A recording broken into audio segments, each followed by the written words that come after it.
Orange Bowl committee and the group that's been with us, hosted us. Capital One Orange Bowl, they've done a tremendous job, and our players have thoroughly enjoyed the weather and the stay, and excited about moving on to this game. It's been a tremendous honor to represent University of Georgia. Certainly got so many people down in the Miami area to thank, and just been a wonderful host to our team. And we appreciate that. And, our guys are excited. Got a lot of respect for Coach Harbaugh and his team. They've always played a physical brand of football, and our guys are looking forward to that opportunity to go out and play. And it's really what you work all year for, is to get in this opportunity. It's a grand stage, and I know our guys are excited for this opportunity. Thanks, Coach. Now we'll hear from brief remarks from Michigan's head coach, Jim Harbaugh. Go ahead, Coach. Likewise, been a great honor to be here. Orange Bowl is a fantastic bowl and venue to host this playoff game. Our guys are really excited. We're happy to be here, but not just happy to be here. Been a tremendous amount of preparation that's gone into to this game. We know the task at hand. Georgia's a great football team, and we've had good days, really good days, good meetings, good practices. We're getting the energy up, and it's time to go play. All right, thank you, Coach. We're going to open it up for questions now. As a reminder, again, if you have a question, please use the raise hand function. When I call on you, unmute your line and identify yourself and your affiliation. If you do not have a question anymore, also please lower your hand. So first question this morning will be from Ralph Russo. Go ahead, Ralph. Good morning, gentlemen. I'll direct this question to Kirby. You know, I think back to 2017, and your team was a little bit more of a still developing. The program was still more developing, and I'm wondering if a season like this, where the expectations, not just externally but internally, are so high, as much as you've had so much success, is it still hard to enjoy it? It's never hard to enjoy it. If you don't enjoy it, you're in the wrong profession. You know, I enjoy the relationships with the players, block out the outside noise, day to day, going to practice, recruiting, being around our guys. That's what I enjoy. I enjoy the smiles on the faces when they make a big play, when they give up a play and they've got to fight through it. The joy is in the relationships, and the coaching staff and the organization.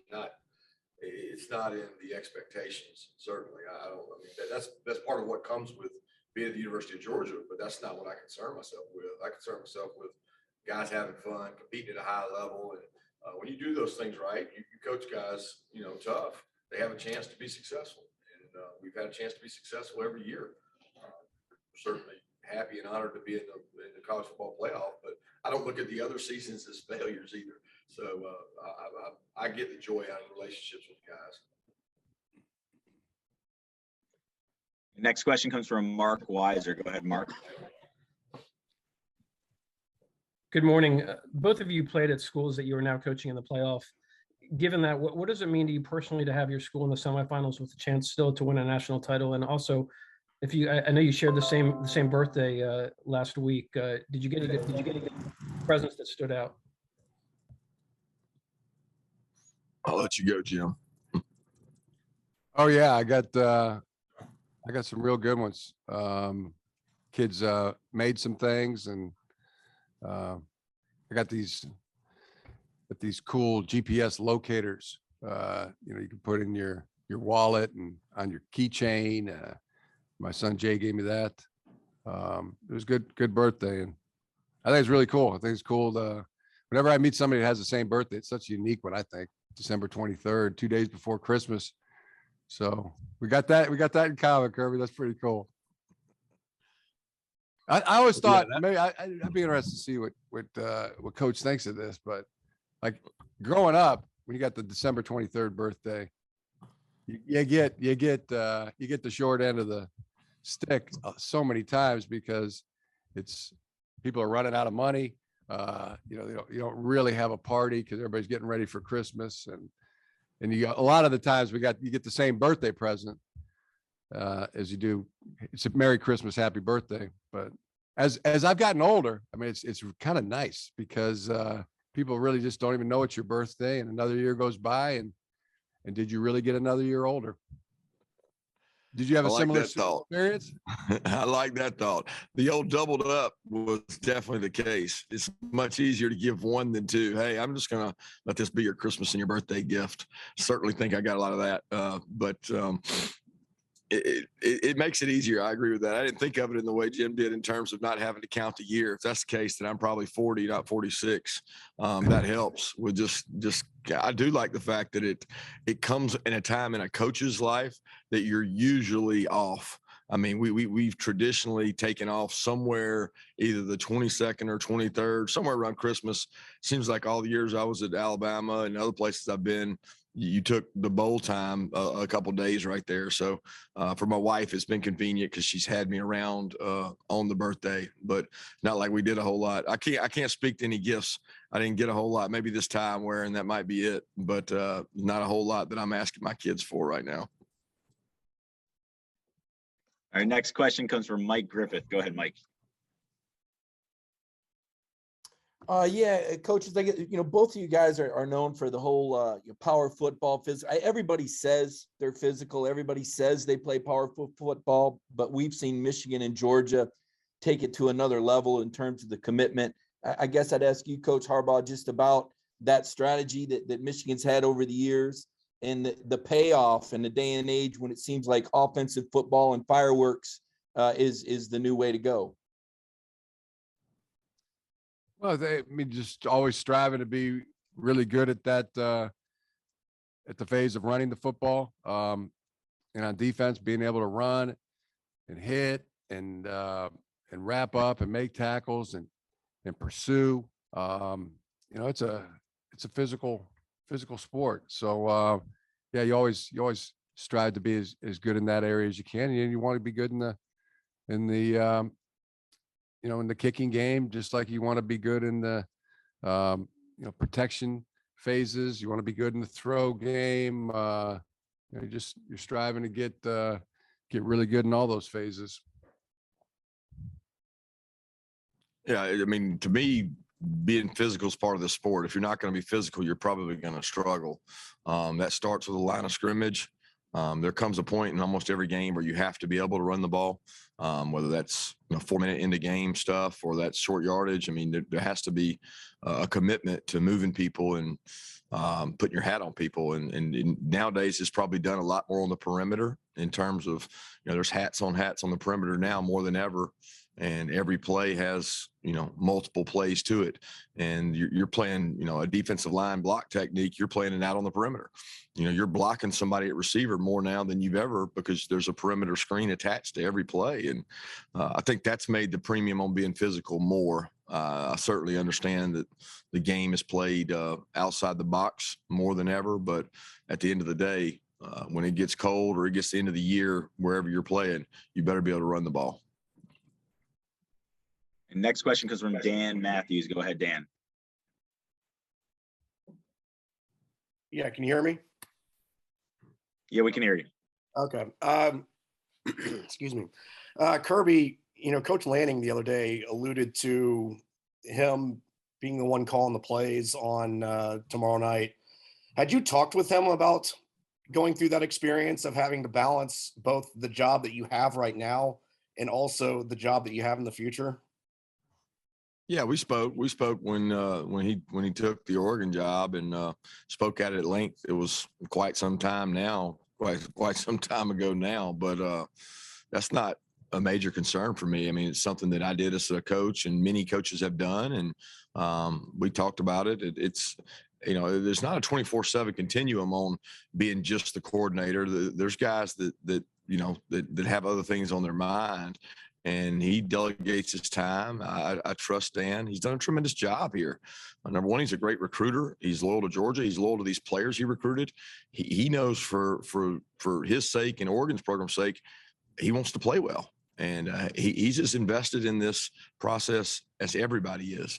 So that's not it's not a major concern for me having him call the defenses and being the head coach at Oregon. I've seen it done many times and very confident that he's given us every effort he has. He's got a great staff with him, along with Coach Schumann and Coach Muschamp and myself. All have eyes over there. So it's not like he's alone, and he hasn't been alone all year. The next question is from Mark Stallworth. Go ahead, Mark. How you doing, Coach? I have a question for Coach Smart and Coach Harbaugh. First, Coach Smart. Todd Monken, he spoke earlier on this week on James Cook, but could you expound on his leadership and what he has meant to the team and your assessment of him during his 4 years at the program? And Coach Harbaugh, this is your third trip to the Orange Bowl in your coaching career and second with the University of Michigan, but your first time in the college playoffs. What will it take for you to duplicate your success that you did back in 2011 when you win your first Orange Bowl as coach? James has been a tremendous asset to our program. First of all, James is like a South Florida kid that's really tough, that loves the game of football. I mean, he wants to go out and play tackle every day. That's just who James is. He's like, let's go hit today. Let's go play tackle football, coach. He just grew up down here. He loves the game, wants to play well at home.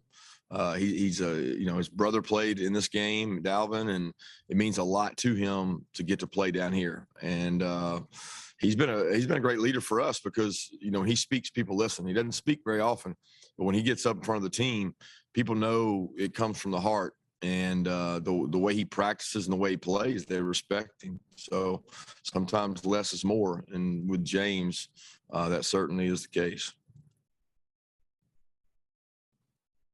Yeah, to answer your question, we're gonna have to play good. It's gonna be about that for us to have a chance to be successful, chance to win. We're gonna have to play good, and play right up there with our best. That's what it's gonna take in this ball game. Okay, next question is from Brad Galley. Go ahead, Brad. My question's for Jim. Congratulations on winning Coach of the Year, and I'm curious after the 2020 season, you guys have talked so much about this week and throughout the year. What was this year personally for you, and to win that award and to be here in the college football playoff?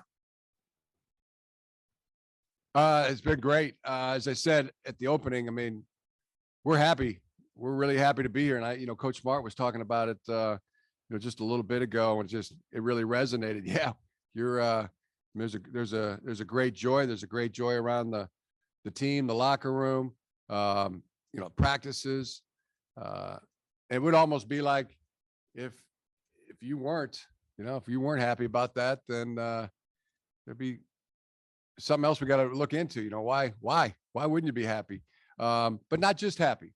There's a real narrow focus that the team has concerning this football game, and making each day, making them good days, having great meetings, having great practices, get the energy up and go play the game.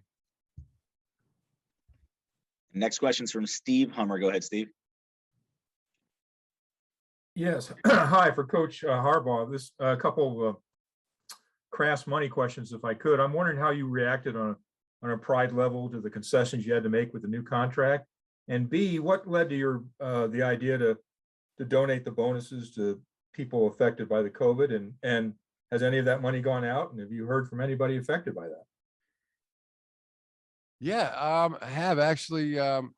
People have been very appreciative, and I was really happy to be, blessed to be in a position to be able to do that, and it really resonated with me. Something our coach, my coach, and a lot of our coach, Bo Schembechler, has a saying here at Michigan. It says, "Those who stay will be champions," and it's always resonated with me from day one.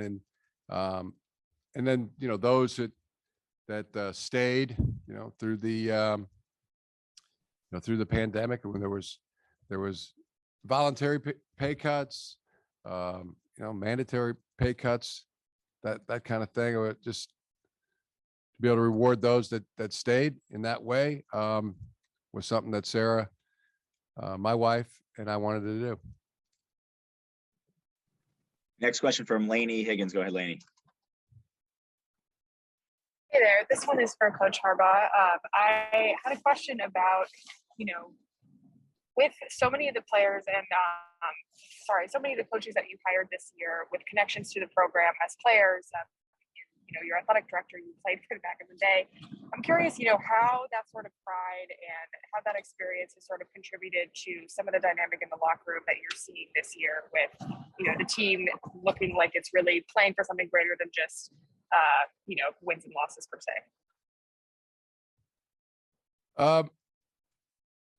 Yeah, playing for each other, playing for the love of the game, playing, to get practicing and to get really good at football. I mean, there's all those things. There's been, it's like we were talking about before. I mean, there's a lot of joy that players, coaches have. The relationships are tremendous, and everybody enjoys each other company. We came back here from a really tough practice on Monday, and then to see our guys, 50, 60, 70 guys kind of head out to the water and head out to the beach, and they were doing the chicken where they got the guy on their shoulder and they're tossing the ball around in the water and running around on the beach, and it's cool. I mean, there's a lot of moments like that. There's a lot of moments where you see that, whether it's coaches in the staff room. Gosh, we went to Joe's Snow Crab and had a nice dinner as a staff, and it's just easy. I mean, guys are there's a great camaraderie there, and fellowship among the coaching staff. You enjoy each other's company, and I see that with our players as well. So it's wins, it's games, it's touchdowns, but there's a lot more to it. And like Coach Smart said it really well earlier. There's a lot to it, and there's those relationships are huge. Okay, next question comes from Austin Meek. Go ahead, Austin. Jim, is Dax Hill with the team this week in Miami? Well, his status is going to be questionable. He's working through something right now, and we'll know more today whether he'll be able to play. Next question's from Andrea Adelson. Go ahead, Andrea. This question's for Jim. With Coach McDonald coming on board, I know there have been several players on defense who didn't play a whole lot that have really been outstanding for you guys this season. DJ, David Ojabo. What do you feel like Mike has done to identify some of the players that you've had and give them these opportunities to find themselves for them to have success this year? Well, Mike's done a great job. He got his roots at Georgia.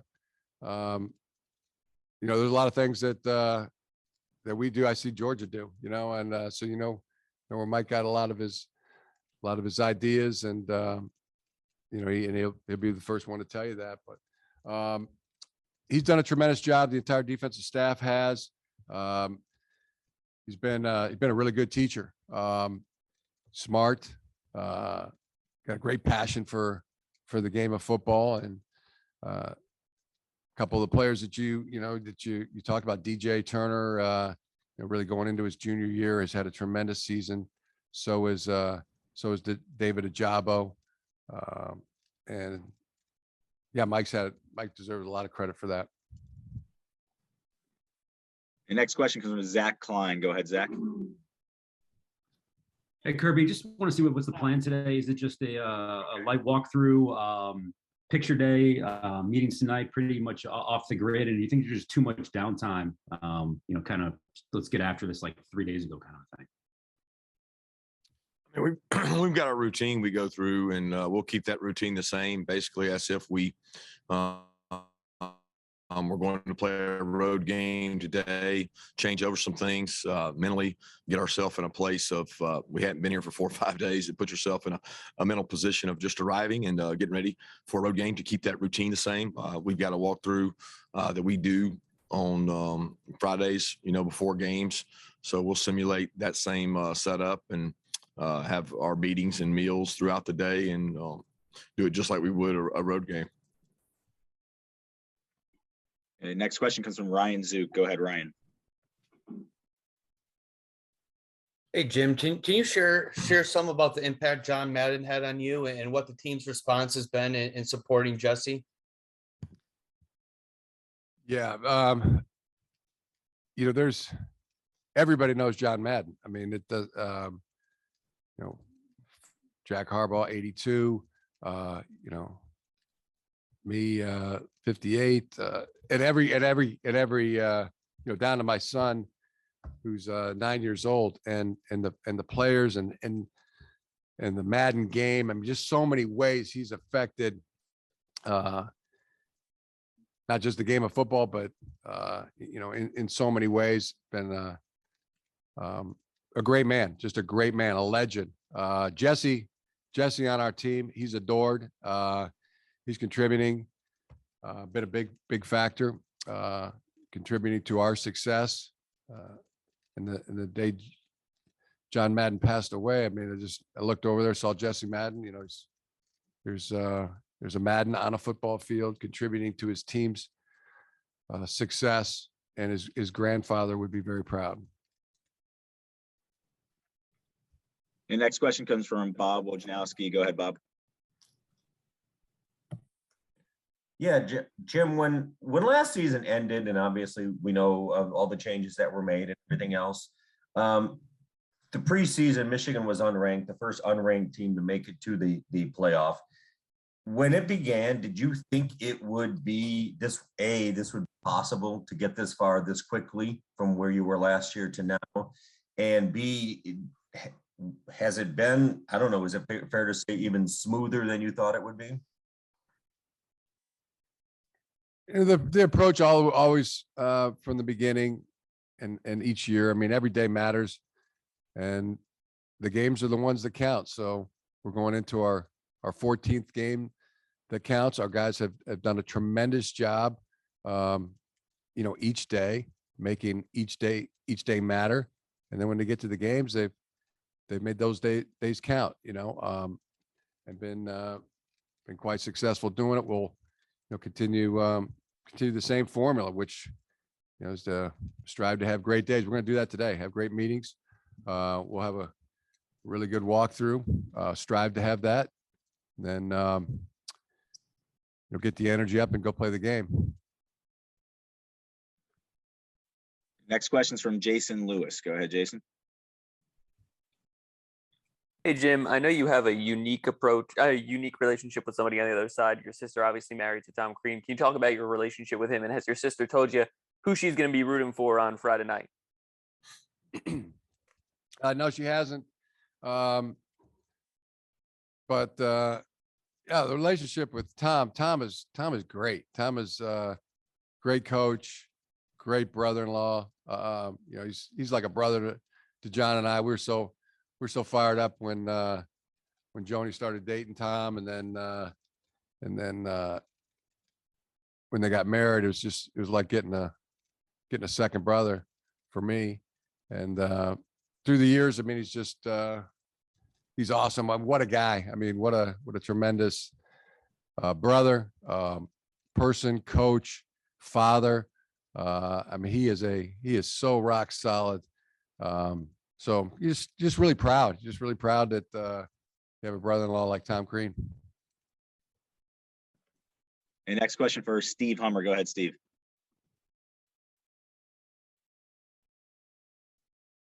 Yes, Coach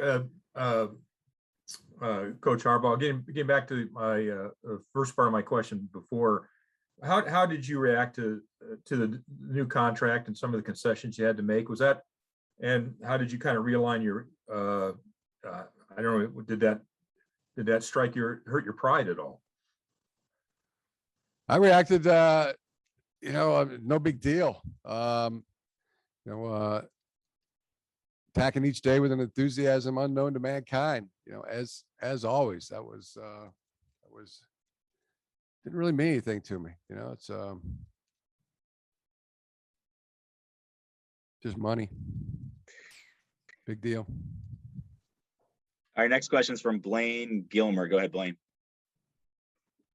Yeah, Coach Smart, I know you've talked several times about how saying it's unrealistic to say that guys are going to, jump into playing time spots that are younger over just bowl practices. And I'm not saying that, but have there been any guys that have just impressed you in general, maybe the younger guys through the bowl practices? Not saying it's going to lead into playing time, but just impressed you in the bowl practices.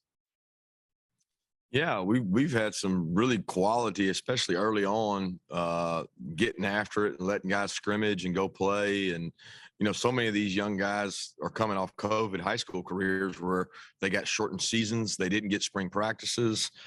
They were unable to have a spring here.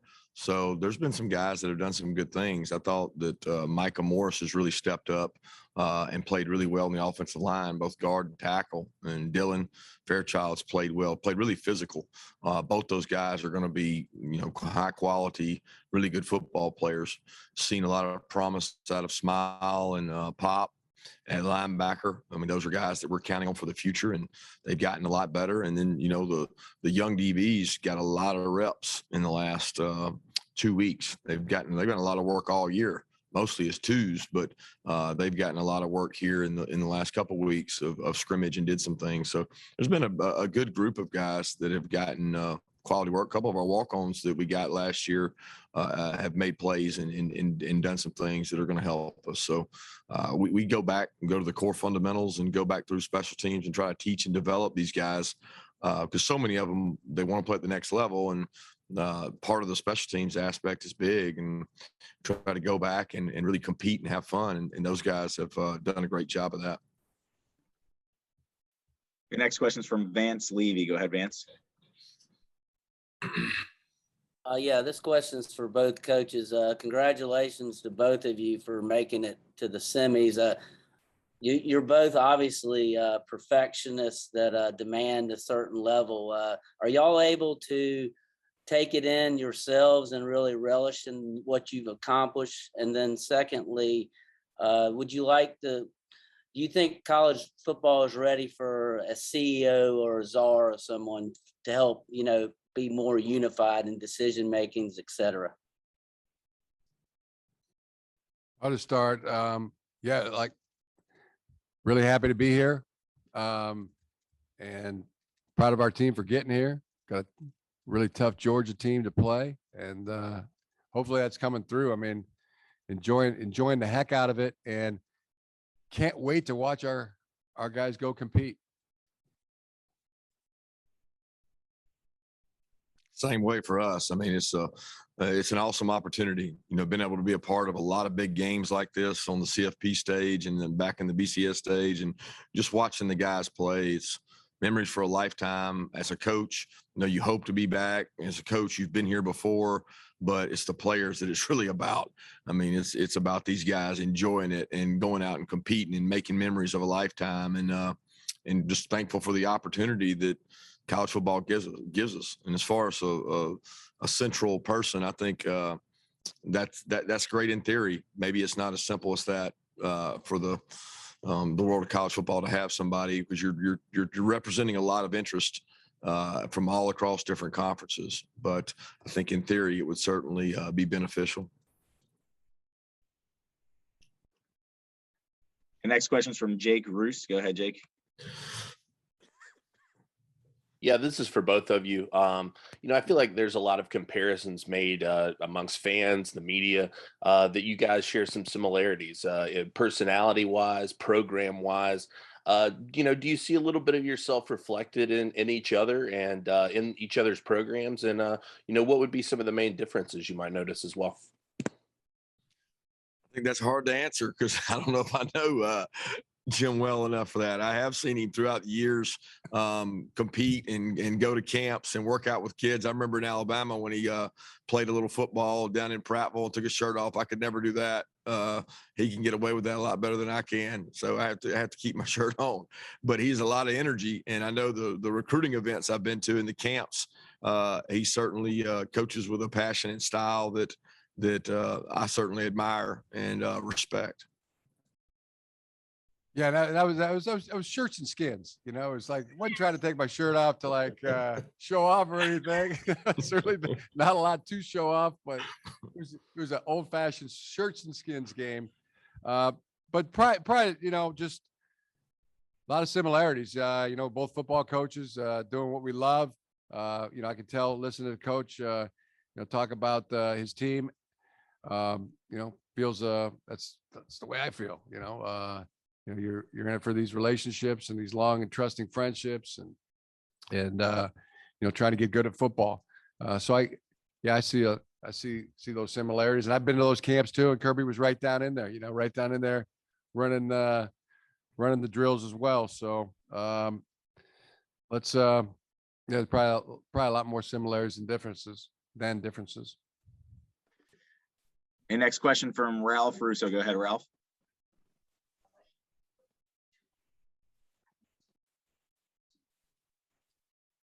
Sorry, guys, I didn't have my hand up, but I'll take a pop at a question here for both of you, and that is when you come into a game like this with different. It kind of alludes back to my first question to Kirby. When you come into a season like this with a little different dynamic, is the ride to get to the top sometimes a little more, I don't know if enjoyable is the right word, or there is some different meaning in the ride to get to the top as opposed to when you have already reached the top? Is there a different dynamic to a season when you feel like, you're sort of building to something as opposed to you've already accomplished it?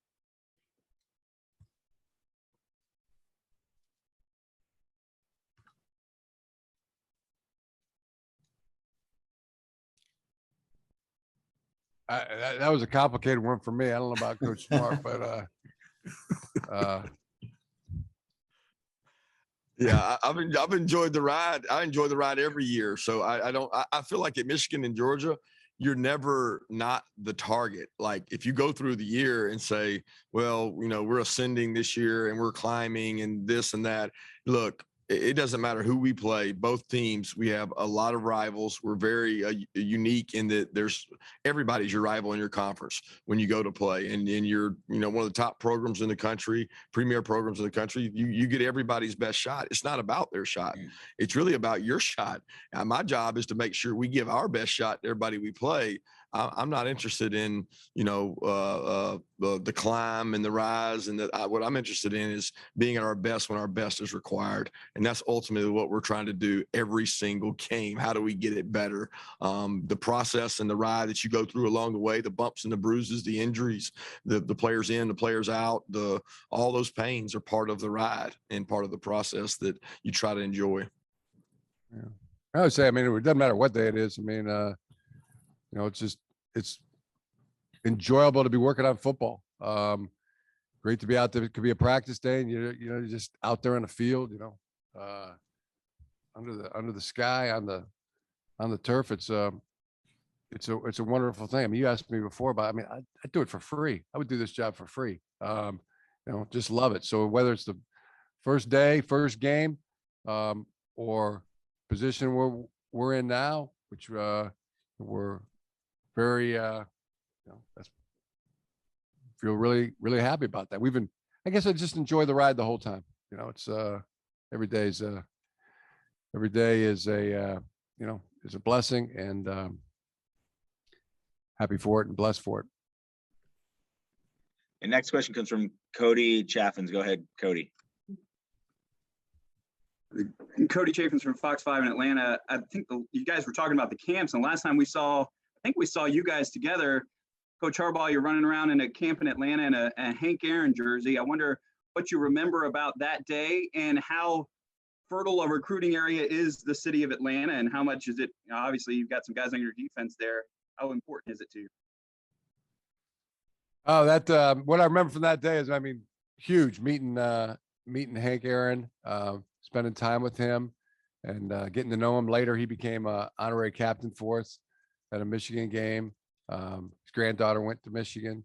So that was a really special day, getting to cross paths with the great Hank Aaron, and then and also Coach Smart at that camp. And it's a tremendous place for football, as everybody knows. It's it's a great spot, to take their football really serious and their baseball.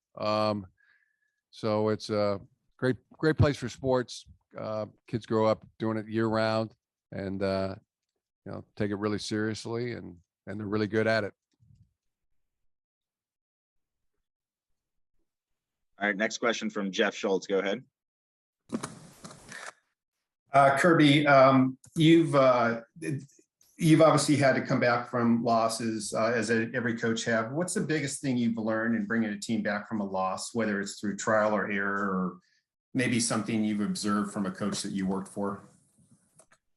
Biggest thing is be technical about the process. Nobody wanted to win that game more than those kids and the coaches. The amount of time invested, the amount of work and sweat invested into it.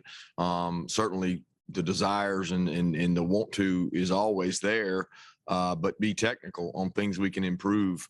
Don't be judgmental. Don't say things, if you do this and if you do that, you're going to get your butt beat. You're very technical about it. What can we do better from everything? And that's the way we approach anytime we have a loss. As a matter of fact, we approach every win that way too.